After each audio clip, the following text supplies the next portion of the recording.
Africa is a continent full of beauty. Its beauty can be seen through its places and its people. Welcome to the Amazing People of Africa series, where we take a look at some of the indigenous people of Africa. We'll be looking at their lifestyle, culture, and getting to learn about life through their knowledge and experiences. Before we start, please take the time to subscribe and hit the notification bell. Today, we take a look at one of the most unique communities that live along the Omo River in Ethiopia, the Benna. Now, if you've watched some of our previous episodes, you'll remember some of our other unique communities who dwell along the river, like the big-bellied Bodi, the Surma, and the Hama people. All these communities are unique and all have practices or ceremonies that are mind-blowing. But in today's video, we'll be showing you the great lengths the Benna men go through to get a wife. The Benna are approximately 45,000 and are mainly an agricultural community. It is believed that they originated from the Hama tribe, and because of the great resemblance, some people refer to them as the Hama Benna. If you do not know, the Hama are a community known for their practice of body adornment and wearing a multitude of colored beads. The Benna, although mainly an agricultural community, still live a nomadic life. During the dry season, the men walk long distances with their herds in search of water and grass. They also harvest wild honey when not herding. Beekeeping is actually a great source for them, as many Benna women trade their honey in the markets, and that is what sustains them. Like many other African communities, the Benna have their own king. He is looked up to for leadership, health, or even rain during the drought seasons. Aside from the king, they also have tribe elders who serve beneath the king to solve the small problems that may arise in the community. The Benna society consists of a complex system of age groups. In order for one to move from one group to the other, the individual must take part in interesting rites of passages.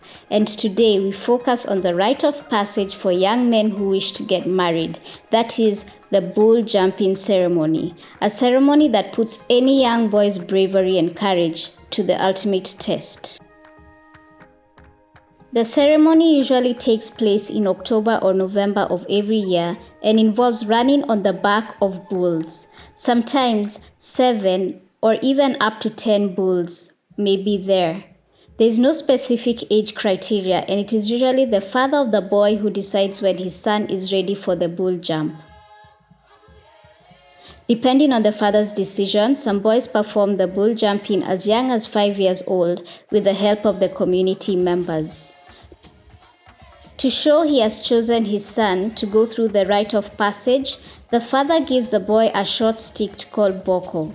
The boy then has to travel with the boko to all his relatives' houses to tell them the news and invite them to the ceremony.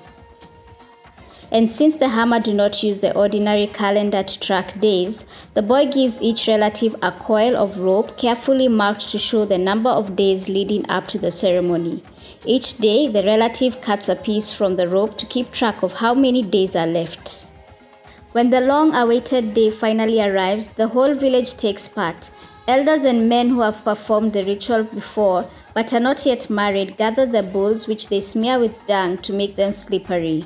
They also paint the boys' bodies with chalk mixed with yellow rock, red iron ore, and charcoal in preparation for the ceremony. The women dress in traditional clothes and adorn themselves with bells around their legs. They start dancing together and blow loud horns.